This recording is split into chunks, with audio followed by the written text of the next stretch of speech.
পদ্মা ও যমুনা নদীতে ঘন কুয়াশার কারণে দুর্ঘটনা এড়াতে পাটুরিয়া, দৌলতিয়া এবং আরিচা কাজিরহাট নৌপথে ফেরি চলাচল বন্ধ রেখেছে বিআইডব্লিউটিসি। দৌলতিয়া ঘাট কার্যালয়ের ব্যবস্থাপক মোহাম্মদ সালাউদ্দিন জানান, শুক্রবার সন্ধ্যার পর থেকে নদী এলাকায় কুয়াশা পড়তে শুরু করে। সময় বাড়ার সাথে সাথে কুয়াশার তীব্রতা বাড়তে থাকে। নৌ দুর্ঘটনা এড়াতে কর্তৃপক্ষ ফেরি সহ সকল ধরনের নৌযান চলাচল বন্ধ করে দেয়। এতে করে নদী পার হতে না পেরে ঘাট এলাকায় শতাধিক যানবাহন আটকা পড়েছে। এই নৌ রুটে বর্তমানে ছোট বড় 15টি ফেরি রয়েছে। কুয়াশা কমে গেলে পুনরায় ফেরি চলাচল চালু করা হবে। অন্যদিকে যমুনা নদীতে কুয়াশার পরিমাণ বেড়ে যাওয়ায় মাঝ নদীতে খান জাহান আলী ও কিষানী নামের দুটি ফেরি নোঙর করেছে।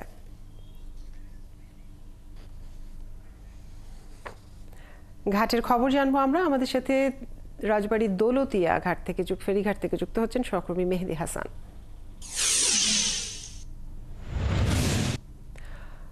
মেহেদি, ফেরি চলাচল বন্ধ থাকায় যাত্রীদের কি ধরনের দুর্ভোগ পোহাতে হচ্ছে, সার্বিক পরিস্থিতি জানাবেন আমাদের।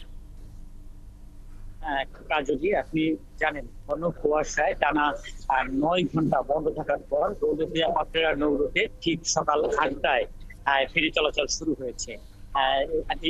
দীর্ঘ 9 ঘন্টা ফেরি চলাচল বন্ধ থাকার কারণে যাত্রীদের একটি অবর্ণনীয় দুর্ভোগ কিন্তু পোহাতে হচ্ছে।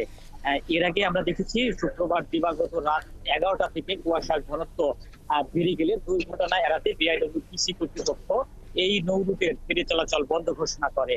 ঠিক তখন থেকেই কিন্তু দৌলতিয়া ঘাটের কাছে 5টি ফেরি তারা কিন্তু নদীতে আটকা পড়েছিল যাত্রী এবং যানবাহন নিয়ে।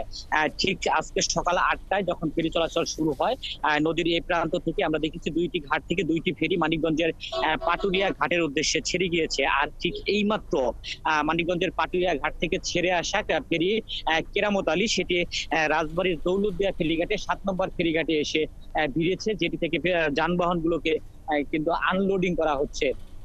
কাজী, আপনি জানেন দক্ষিণাঞ্চলের প্রবেশদ্বার এই দৌলতদিয়া এবং পাটুরিয়া নৌরুট দিয়ে 21 জেলার যাত্রী এবং যানবাহন পারাপার হয়। এই কুয়াশায় দুর্ভোগ কাটানোর জন্য এই নৌরুটে ফেরিতে ফগ অ্যান্ড সার্চলাইট গুলো স্থাপন করা হলেও সেই ফগ অ্যান্ড সার্চলাইট গুলো কিন্তু দীর্ঘদিন যাবৎ বিকল পড়ে আছে। এই নৌরুটে একটি বড় ধরনের দুর্নীতির কারণে সেই ফগ অ্যান্ড সার্চলাইট গুলো কিন্তু আর সচল হয়নি।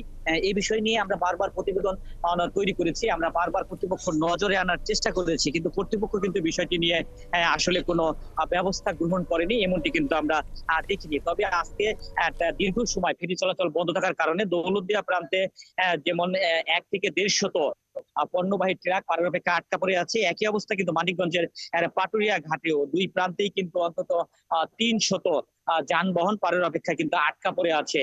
যারা গন্তব্যে যাবেন তারা সময় মতো গন্তব্যে যেতে পারছেন না, অবর্ণনীয় দুর্ভোগ ভোগান্তিতে কিন্তু তারা রয়েছে। তবে বিআইডব্লিউটিসি কর্তৃপক্ষ বলছে এই নৌ রুটে তাদের 14টি ফেরি সচল রয়েছে। যেহেতু কুয়াশা কেটে গিয়েছে, তারা এখন সেই ফেরিগুলো দিয়ে আটকে থাকা যাত্রী এবং যানবাহন গুলোকে তারা পার করে দিতে পারবেন। কাজী, মেহেদি, আপনাকে অনেক ধন্যবাদ। দর্শক, দৌলতিয়া ঘাটের খবর জানাচ্ছিলেন আমাদের সহকর্মী।